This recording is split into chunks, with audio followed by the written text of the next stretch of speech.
बहुत समय पहले की बात है। एक छोटे से गांव में जहां फटे हाल औरतें दिन रात मेहनत करती थीं, वहीं एक निर्धन स्त्री के आंगन में सौभाग्य ने जन्म लिया। उसने एक सुंदर पुत्र को जन्म दिया, पर जन्म के साथ ही उस बालक के दाएं हाथ पर एक नीले रंग का बड़ा सा दाग था, जिसे देखकर गांव के ज्ञानी पंडित चौंक उठे। उन्होंने कहा, यह कोई साधारण बालक नहीं, यह भाग्य का दुलारा है। देखना, यह 14 की उम्र में राजकुमारी से विवाह करेगा और खुद राजा बनेगा। वक्त बीतता गया और एक दिन किस्मत का खेल कुछ ऐसा हुआ कि शिकार खेलते खेलते एक घमंडी राजा रास्ता भटक कर उसी गांव में आ पहुंचा जहां वह चमत्कारी बालक जन्मा था। राजा को गांव वाले पहचान न सके, क्योंकि उन्होंने कभी उसे देखा ही नहीं था। बातों बातों में गांव का एक बूढ़ा राजा से बोला, कुछ ही दिन पहले हमारे गांव में एक ऐसा बालक जन्मा है जिसके भाग्य में लिखा है कि वह 14 की उम्र में इस राज्य की राजकुमारी से विवाह करेगा।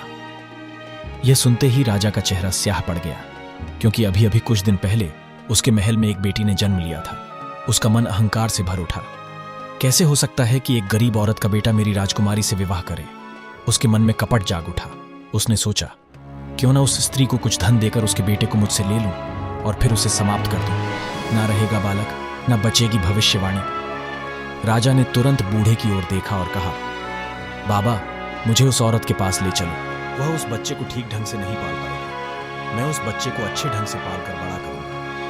बूढ़ा उस राजा को उस बच्चे की मां के पास ले गया। राजा ने उससे अपना बच्चा देने की विनती की और बोला, तुम बहुत गरीब हो, इस बच्चे को कैसे पाल सकोगी? ये बच्चा मुझे दे दो, मैं इसे बहुत अच्छी तरह पालूंगा। वह गरीब औरत उसे अपना बच्चा देने से इनकार करती रही। तब राजा ने उसे बहुत सा धन दिया और बोला, इस धन से तुम अपना पेट पालना, और जब यह तुम्हारा भाग्यवान बेटा बड़ा हो जाएगा तो खुद ही तुम्हारे पास आ जाएगा। गरीब मां ने सोचा, यह बहुत ही भाग्यशाली बच्चा है, इसीलिए यह अमीर आदमी इसे लेने के लिए मेरे घर आ पहुंचा है। शायद यही ईश्वर की इच्छा है। बहुत सोच विचार के बाद उस गरीब औरत ने अपना बच्चा राजा को दे दिया। राजा ने उस बच्चे के लिए एक लकड़ी का संदूक खरीदा और उसे संदूक में डालकर बहते हुए पानी में छोड़ दिया। उसने सोचा कि दम घुटने से बच्चा इस संदूक के अंदर ही मर जाएगा। यह सोचकर राजा मन ही मन बहुत खुश हो रहा था कि उसने अपनी प्यारी सी बेटी को उस अनचाहे पति से बचा लिया। मारने वाले से बचाने वाला बड़ा होता है।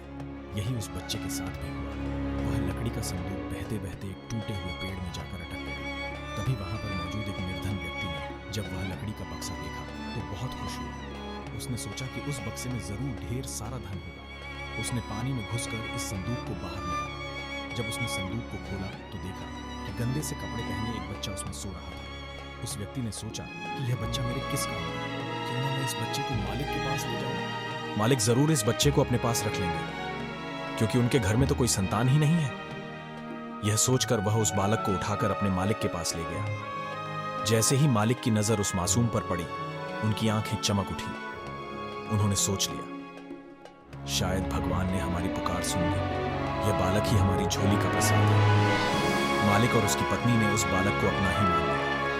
दिन रात प्रेम और ममता से उसे पाला, और वो बच्चा भी जैसे जैसे बड़ा होता गया, उसके चेहरे पर एक अनोखा तेज निखरता गया। जिसने भी उसे देखा वो बस देखता ही रह गया। और फिर एक दिन राजा उसी रास्ते से गुजर रहा था जहां वह व्यापारी अपनी चक्की की दुकान चलाता था। अचानक आसमान में काली घटाएं छा गईं। तेज तूफान उठा।